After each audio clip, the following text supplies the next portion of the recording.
The topic is freedom machines, and of course we're talking to Mr. Floyd Stewart.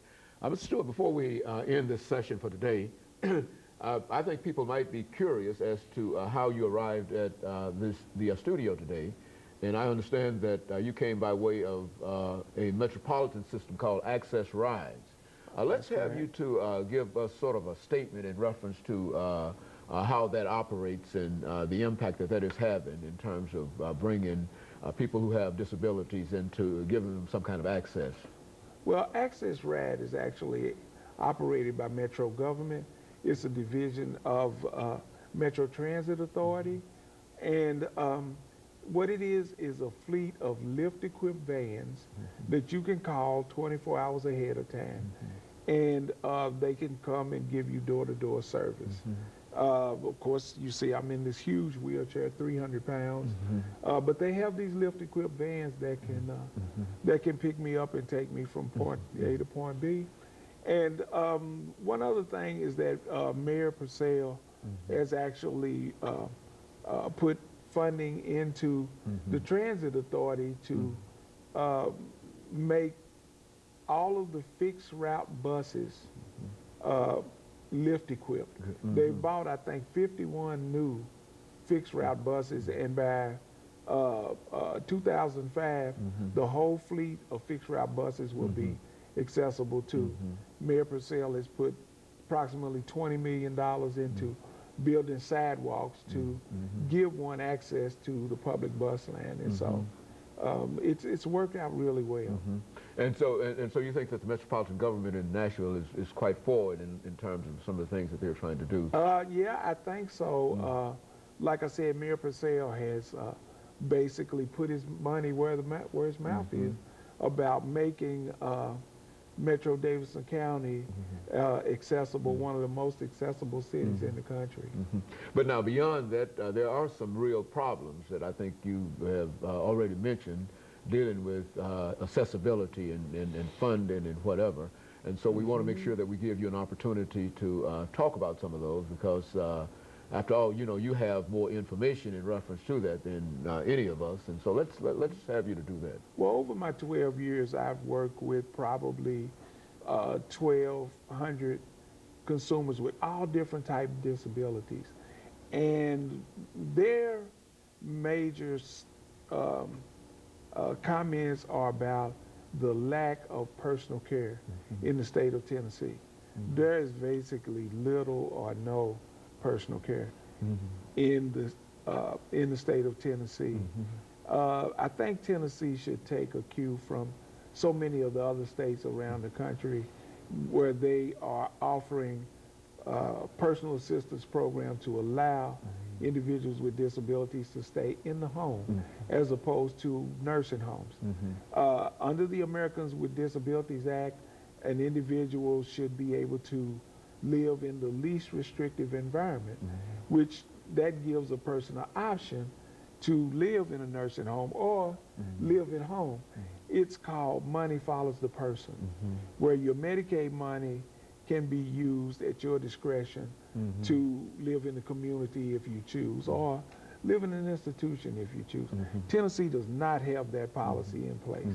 Well, now, is that a part of the Medicaid Act, to that personal care item? Yes, there are waivers through Medicaid that the states can use to be able to enable an individual to live at home and use their Medicaid funds to pay for a personal assistant at home. There are several states across the country that do that, have great programs, and they work well for individuals. Do you think that these programs would be cost effective to the state? Oh, sure. They would be very much cost effective because, I mean, you know, like I said, it costs approximately $45,000 a year to live in a nursing home. Even if it costs you $40,000 to live at home, that's a $5,000 savings. But the average is just above half of that. You know, right at $28,000 to $30,000 a year is about what it costs to for an individual with a disability as severe as mine. And I need a lot of personal care, but yet and still, it doesn't cost anywhere near 45,000. Now, this personal care. Now, how would this be rendered? I mean, how is it generally rendered in other states outside of Tennessee? Well, other states have several tiers of personal care, where you could have a healthcare provider to provide you with a person, a nurse, or a certified nursing technician to do your personal care. Then other levels are where you hire your own people from the community to do your personal care, and you train them. And then some states actually pay family members to do personal care, and of course you do the training. So there are all different scenarios there that can be used for the benefit of the individual with a disability, and I can't say this enough, for the taxpayer. Well, now, do you believe that the state is aware of this? I mean, is there enough information in terms of presenting this information to the state? I think so. We've worked really hard with legislators to get this done, but I hate to say that we've not had a really positive response for a wide range of programs for individuals. And I think it's because of the huge nursing home lobby. The nursing home industry spends tons of money every year to, in my estimation, suppress our efforts to put these programs into practice. Well, now, the nursing home industry would generally receive its money from Medicaid and Medicare. That's correct. And whatever. And so what you're suggesting is that perhaps because they're able to receive this $45,000 example as you used, they would rather keep you in the nursing home for $45,000 than to allow the government to pay $20,000 to keep you at home. Is that what you're suggesting? True. Well, that's not what I'm suggesting. That's what I'm saying emphatically. Is that that's what's going on. It's a nursing home state. The nursing home industry is just that. It's an industry. They're set up to make money, and that's all it is. And so I think that's why they're throwing up barriers to doing that. I think, though, you know, they've used excuses like, you know, if they let too many people out of nursing homes, then, you know, it's going to cause people to lose jobs, the caregivers and whatnot. But that's not actually true. If a person lives in a nursing home, you've got one nurse taking care of 12 to 14 people maybe. But if you let a person live at home, it's going to create a whole new industry. Because now, instead of having 1 on 12, you've got 1 on 1. So you're going to need more nurses and more nursing technicians. So it's actually going to create jobs for people. You know, and in my estimation, that would be an opportunity for the nursing home industry to go into the home health industry and actually expand. Broaden what they're doing They're now broaden instead what they're of doing, warehousing people essentially. Thank you. That sounds like the is exactly situation the word that you were explaining, Yes, sir. defining, but it would be cost effective if these individuals could get out of. It would and be. do you believe that there are a large number of individuals in these situations who would like to be at home and would like to be out of the?